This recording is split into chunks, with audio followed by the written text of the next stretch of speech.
Akka Efreemiin galata keen himaa jaalala keef durbee aannan wareegamaa oduu diinaa ilaalee. Maqaa Abbaa kan Ilmaa kan Hafuura Qulqulluu Waaqa tokkoon ni amanna amiin. Kabajamootaa fi jaallatamoota maatiiwwan Waaqayyoo.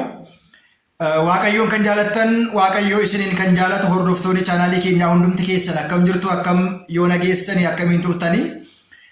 Guyyaa har'aatiin kan nu ga'e Waaqni keenya galanni ulfinni teessoo isaa Ariyaam irratti isaaf haa ta'u. Guyyaa har'aa kana immoo foonii fi dhiiga gooftaa akka hin fudhanneef kan nu dhorku maalidha isa jedhu ilaalla. Kutaa sadaffaa keessattis umuriin akka nu daangeessine hundi keenya fudhachuu akka qabnu waliitiin ilaalleerra. Inni jalqabaan of tuulummaatiin foon isaa dhiiga isaa dhuguu fi nyaachuu hin dandeenyu jechaadha. Foon isaa fudhachuudhaaf maaltu barbaachisaa? Kisoomina isa tiitinnaa jennu jechaadha. Of tuulummaan hin barbaachisu. Inni itti aanu shakkummaan hin barbaachisu. Shakkaa taanee itti dhiyaachuun nu dhorka. Inni biraan dubartiin tokko yommuu abaaboo ji'aa agartu foon isaa dhiiga isaa fudhachuu hin dandeessu. Dhiirri tokkos hilma laliit yookiin immoo abduu harkanii argee foon isaa dhiiga isaa fudhachuu hin danda'u. Inni biraan namni qaamni isaa madaa tokko foonii fi dhiiga gooftaa dhiira isaa ta'uu dhalaa fudhachuu hin danda'u jechaadha. Inni jalqabaa of tuulummaan hin barbaachisu. Inni lammaffaan shakkaa foon isaa dhiiga isaa fudhachuun nuuf hin eeyyamamnu jechaadha. Inni itti aanu immoo yeroo abaaboo ji'aa dubartiin tokko foon isaa fudhachuu hin dandeessu, dhiiga isaa dhuguu hin dandeessu. Inni biraan qaama namaa irratti madaan tokko otoo jiru foon isaa dhiiga isaa shamarra isaa ta'u dhiira namni kamillee fudhachuu hin danda'u. Seerri hin dhorkaa jechaadha. Hin dhorkaa jechaadha. Inni biraan namni soomni namni saganne tokko fudhachuu hin danda'u. Inni biraan immoo ija jabummaa. Ija jabummaa jechuun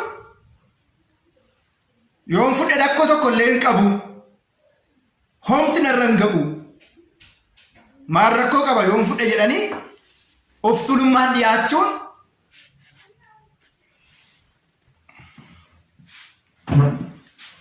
kanaaf egaa isaan kana beeknee haal dureewwan xumuruu qabna. Xumurree fudhachuun nuufis barakata jireenyaa fi boqonnaa nu ta'a jechaadha. Namoonni baay'een inni jalqabaa osoo hin beekiin wallaalummaatiin. Otoo hin beekiin wallaalummaatiin namoonni fudhachuuf dhiyaatan jiru. Warra kanaaf dhuguma eebba ta'aafi jennee gaafa ilaallu eebba ta'uufii hin danda'u jechaadha. Barakata ta'uufii hin danda'u jechaadha. Boqonnaa ta'uufii hin danda'u jechaadha. Keessumaa immoo osoo beekanii warra dhiyaataniidhaaf maal rakkoo qabaa? Cubbamaa soon ta'e gaabbii soon galuu baadhe. Qaamni koo yaada foonirraas yaada hafuurarraas yoo qulqullaa'uu baate jedhanii walumaa gala dhiira isaa ta'u dhalaa qaama isaanii keessa dhangala'aan ba'u yoo jiraate, madaan garaa garaa yoo jiraate akka fudhannu nuuf hin eeyyamamu jechaadha. Seerri mana kiristaanaa nu dhorka. Maaliif inni fudhachaa jiru jireenyaaf malee horii isaa Waaqayyootiif miti. Barakataaf malee abaarsaatiif miti. Eebbatti argachuuf, nagaatti argachuudhaaf, jireenyaaf boqonnaatti argachuudhaaf malee callisnee waan hin fudhanneef kana beekuu fi hubachuu baruun hunda keenya nu barbaachisa jecha. Kana yoo ta'uu baate eebba ta'uunsaa fi barakata ta'uunsaa fi abaarsaaf dheekkamsa Waaqayyoo nutti ta'a jecha. Isaan kun tasumallee dhiirri tokko dubartii waliitiin bulee, dubartii tokko dhiira waliin bultee dhaqanii fudhachuun. Inni biraan immoo egaa akkuma seera mana kiristaanaatti iyyuu gaahilaatiin ala walitti dhufeenyi saal godhamtiin raawwatamu cubbuuf yakka ta'uusaa hundi keenya yoo beekne waan hundumarraa of deebisnee qulqulluufne jiraachuun barbaachisaadha. Kanaafuu qopheessuudha. Jireenya keenya keessatti kaayyoo gaa'ilaa yookiin immoo karoora jireenya foonii barumsa irratti jireenya irratti waan ittiin jiraannu irratti akkuma karoora qabaannu foonsaas fudhachuudhaaf karooraa fi kaayyoo qabaannee jiraachuun barbaachisaadha. Yoomirraa qabee fudhachuun qaba. Keessa kootti yoom fudhinaaf ta'a. Yeroo baay'ee immoo badiin deddeebisanii raawwadhu badii akkamiiti? Yakka akkamiiti? Balleessaa akkamiitidha?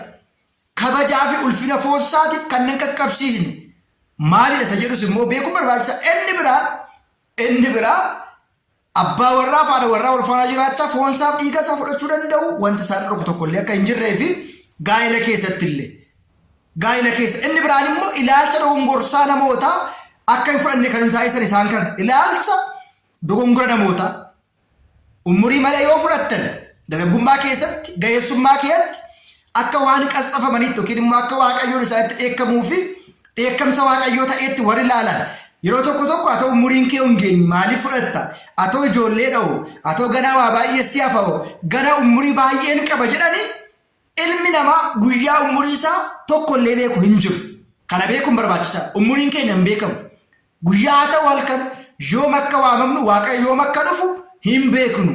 Akkuma jiraachuudhaaf nyaannee dhugnu uffannu foonsaas nyaannee dhuguun barbaachisaa ta'a. Inni guddaan yoom haa dhufu waaqayyo waan beeknu. Yoom akka dhugnu waan tokko waan hin beekneef dursinee qophoofne yaada kanaatiif gahuun hunda keenya irra jira. Inni biraan immoo gaafachuudha. Wallaalummaan nu dhorkaa. Namoonni otoo hin beekin immoo waa'ee kanaa dubbatanis akka hin fudhanne dhorkuu danda'u. Inni guddaan abboolii beektola warra mana amantaa barsiisota wangeelaa fi iccitiiwwan foonii kana yookiin immoo mistira siggaawee yookiin immoo mistira qurbaan iccitii qurbaanaa kana gadi fageenyaan beeknee hubannee maaliif naa kenname faayidaa maaliin qaba bu'aa maaliin qaba yoon dhiise immoo bu'aa maaliin dhaba jennee jala murree beekuun barbaachisaadha. Kana yoo beeknee hubannee itti deemne foonsaa jireenyaatiif dhiigni isaa boqonnaa bara baraatiifis nuu ta'a jechaadha. Kanaaf egaa waaqayyoon nyaata foon keenyaa yaadee akkuma nu qopheesse dhugaatii foon keenyaa dhiiga keenyaas immoo yaadnee qophoofne fudhachuu fi ittiin jiraachuun hunduma keenya nu barbaachisa jechaadha. Hunduma keenya nu barbaachisa kun biyya keenya Itoophiyaa keessatti kan barame miti. Manneen kiristaanaa obbolootaa ammistuu ihitamaa maatoosh kan jedhaman Hindii kan akka Yuuree Hindii Gibs manneen amantaa Raashiyaa kanneen kana fakkaata Itoophiyaa waliin 5 jiru obboloota kan jedhaman seerri isaanii heerri isaanii tokko kan ta'e isaan kana keessa biyyoonni alaa yeroo baay'ee hiriiranii namni kamiyyuu otoo umuriin hin daangeffamin ni fudhata. Nuti sagaagala keessa waan jirruuf hanna keessa waan jirruuf cubbuu keessa waan jirruuf wal qooduu keessa waan jirruuf walamii keessa waan jirruudhaaf daba keessa jal'ina keessa waan jirruudhaaf yeroo baay'ee foonsaa yeroo baay'ee dhiigasaa yeroo fudhannu hin argannu. Dursinee foon keenyaaf haala mijeessuudhaaf yookiin immoo foon keenyaaf haala mijeessina malee lubbuu keenyaaf iddoo laannee lubbuu keenyaaf guyyaa laannee lubbuu keenyaaf boqonnaa bara baraa itti argachuudhaaf yeroo nuti hojjennu yeroo baay'ee hin mul'atu. Kana irratti hundi keenya kana beeknee qophoofnee foon isaatiif qaqqabuu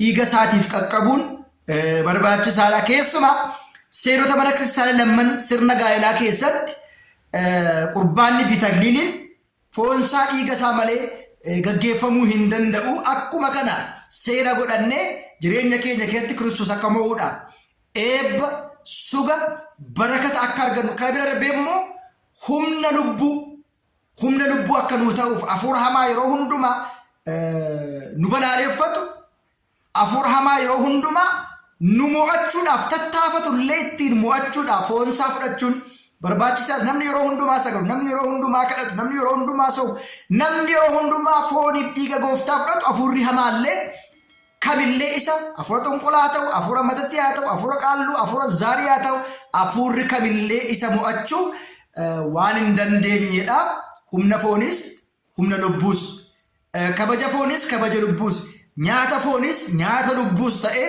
wabii keenya keessatti foon keenya.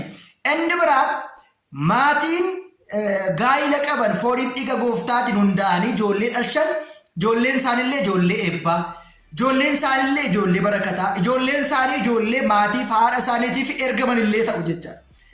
Gaa'ila seera qabeessa hin taanetiin daa'imti dhalattu daa'ima jal'aa karaarraa gorte amantaa hin qabne hanna hattu maatiif dhiphistuu kan taatee fi gorsa maatii kan hin dhageenyetu gaa'ila akkasii keessatti dhalataa.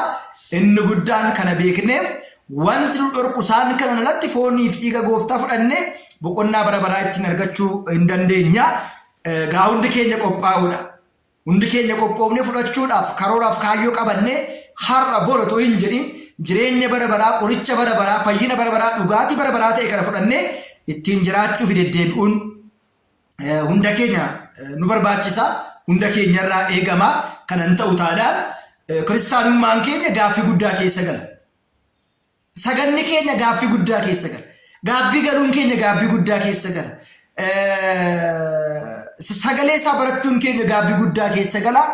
Ulaagaa kiristaanummaa kana guuttannee boqonnaa bara baraatti argachuudhaaf foonsaa dhiiga isaa fudhannee deddeebi'uun barbaachisaadha.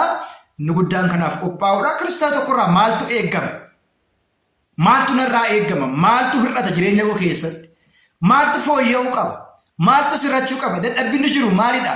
Deddeebi'ee yakka gochaan raawwadhu maalidha kan jedhu beekuu fi hubannee kanaan yoo deddeebine boqonnaa bara baraa, jireenya bara baraa, gammachuu bara baraa itti arganna jecha. Kanan ta'u taanaan garuu dheekkamsaatiif horiisaa waaqayyoodhaaf suga waaqayyoo dhabuudhaaf waan nu qaqqabsiisuuf kana beekuun barbaachisaadha. Kan nu gorsi, kan nu barsiise waaqa abboolee keenyaaf galanni haa ta'u. Kutaa shadaffaa keessatti immoo fooniif dhiiga gooftaa fudhannee tasuma wantoota raawwachuu hin qabne kan jedhu kutaa shadaffaa keessatti foonsaa dhiiga isaa fudhannee tasuma waan raawwachuu fi gochuun nurraati hin eegamne kan jedhu kutaa shadaffaa keessatti ilaalla. Kan nu barsiise, kan nu gorse waaqa abboolee keenyaaf galanni haa ta'u. Nu haa turu.